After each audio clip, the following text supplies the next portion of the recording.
This is my recap of Project Runway, Under the Gun, Season 1, Episode 6, Pompeii Team Challenge. So don't mind me, I cut my finger cooking, and I have this nice white camo vet wrap to protect me. This is going to be a short recap.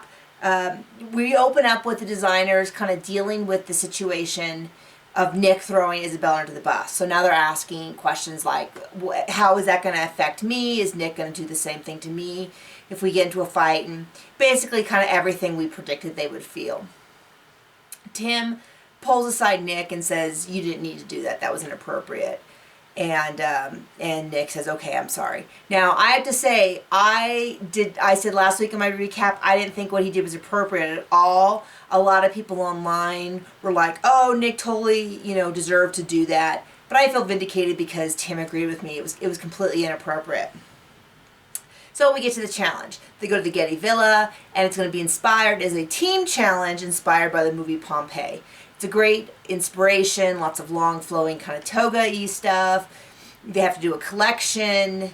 Overall, it seems like a pretty good challenge for being a team challenge. There are 3 even teams. I don't know whether that was a happy coincidence or whether they were going to make 3 teams, even teams regardless. There's always an issue with team challenges. Usually someone has to compromise their vision. The best on the best team wins, the worst on the worst team, and that's not always the best and worst overall, but it's a team challenge. It happens every season. We can't really be surprised. So Mondo talks to his team about pulling designs together through a materials and color story. Anya talks to her team about really pushing it, really pushing it out there, and Nick does the same thing he does every time, which is talk through the entire design process, tell everyone what to do. What ends up happening is he leaves and the team is lost. They haven't figured out their structure. They don't have a leader. They don't have a clear voice. Everyone's kind of confused. They got it when he was talking, but once he left, they were all lost.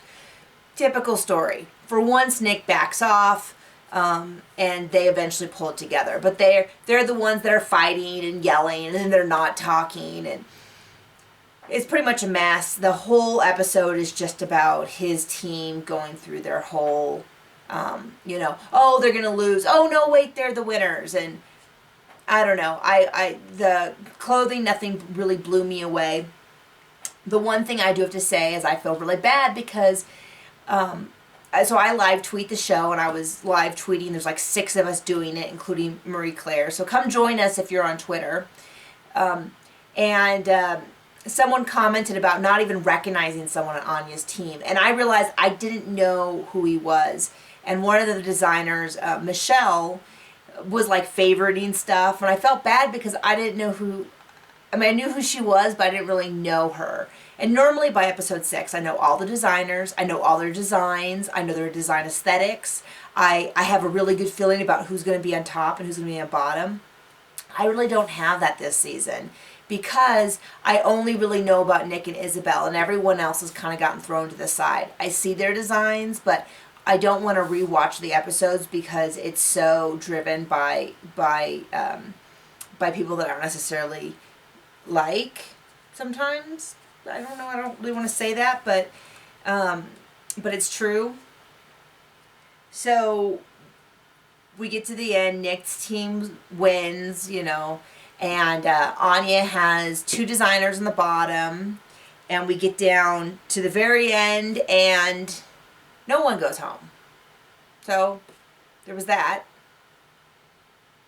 I'm not upset by it, but I'm not also thrilled by it. So it seems kind of a weird time to do it. I'm wondering if maybe they were going to send Shan home. They didn't want to send him home, but they couldn't really justify sending Nick home, although I didn't like Nick's at all. I didn't see the Pompeii influence. It had the little triangles, and they were like, he was rubbing them so they would kind of be like a little deconstructed on the edges.